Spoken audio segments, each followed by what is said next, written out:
जय श्री कृष्ण।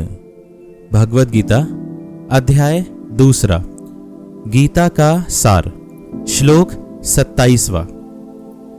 जातस्य हि ध्रुवः मृत्युः ध्रुवं जन्म मृत्यसे च तस्मात् अपरिहार्ये अर्थे न त्वं शोचितुम अर्हसि।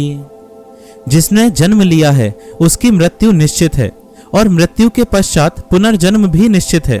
अतः अपने अपरिहार्य कर्तव्य पालन में तुम्हें शोक नहीं करना चाहिए।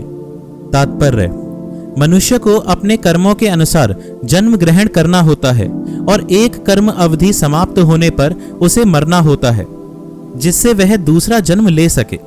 इस प्रकार मुक्ति प्राप्त किए बिना ही जन्म मृत्यु का यह चक्र चलता रहता है।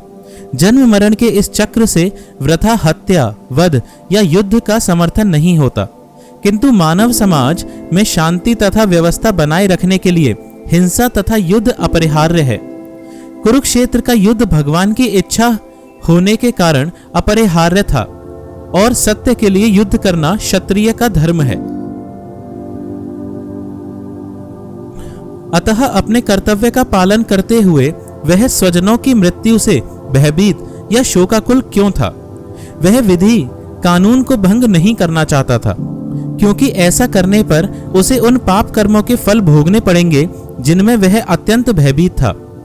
अपने कर्तव्य का पालन करते हुए वह स्वजनों की मृत्यु को रोक नहीं सकता था, और यदि वह अनुचित कर्तव्य पथ का चुनाव करे तो उसे नीचे गिरना होगा।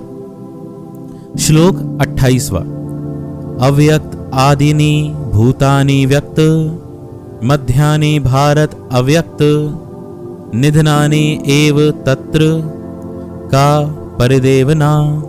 सारे जीव प्रारंभ में अव्यक्त रहते हैं, मध्य अवस्था में व्यक्त होते हैं और विनष्ट होने पर पुनः अव्यक्त हो जाते हैं।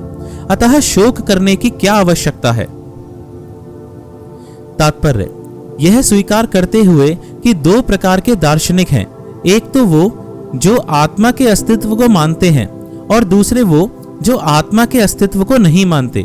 कहा जा सकता है कि किसी भी दशा में शोक करने का कोई कारण नहीं है। आत्मा के अस्तित्व को ना मानने वालों को वेदांतवादी नास्तिक कहते हैं।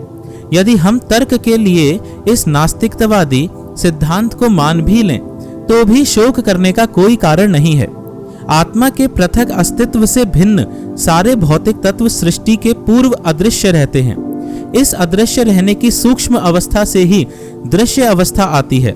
जिस प्रकार आकाश से वायु उत्पन्न होती है, वायु से अग्नि, अग्नि से जल और जल से पृथ्वी उत्पन्न होती है। पृथ्वी से अनेक प्रकार के पदार्थ प्रकट होते हैं। यथा एक विशाल गगनचुंबी महल पृथ्वी से ही प्रकट है। जब इसे ध्वस्त कर दिया जाता है तो वह अदृश्य हो जाता है और अंततः परमाणु रूप में बना रहता है। शक्ति संरक्षण का नियम बना रहता है, किंतु काल क्रम से वस्तुएं प्रकट तथा अप्रकट होती रहती हैं। अंतर इतना ही है। अतः प्रकट होने, व्यक्त या अप्रकट, अव्यक्त होने पर शोक करने का कोई कारण नहीं है। यहाँ तक कि अप्रकट अवस्था में भी वस्तुएं समाप्त नहीं होती। प्रारंभिक तथा अंतिम दोनों अवस्थाओं में ही सारे तत्व अप्रकट रहते हैं, केवल मध्य में वे प्रकट होते हैं, और इस तरह इससे कोई वास्तविक अंतर नहीं पड़ता।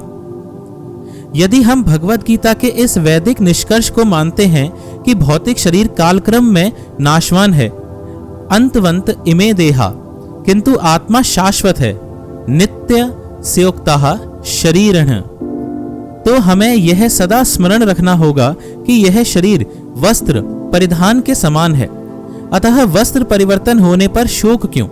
शाश्वत आत्मा की तुलना में भौतिक शरीर का कोई यथार्थ अस्तित्व नहीं होता। यह स्वप्न के समान है। स्वप्न में हम आकाश में उड़ते या राजा की भांति रथ पर आरूढ़ हो सकते हैं, किंतु जागने पर देखते हैं कि वे ना तो हम आकाश में हैं न रथ पर। वैदिक ज्ञान आत्म साक्षात्कार को भौतिक शरीर के अनस्तित्व के आधार पर प्रोत्साहन देता है। अतः चाहे हम आत्मा के अस्तित्व को माने या ना माने, शरीर नाश के लिए शोक करने का कोई कारण नहीं है। जय श्री कृष्ण।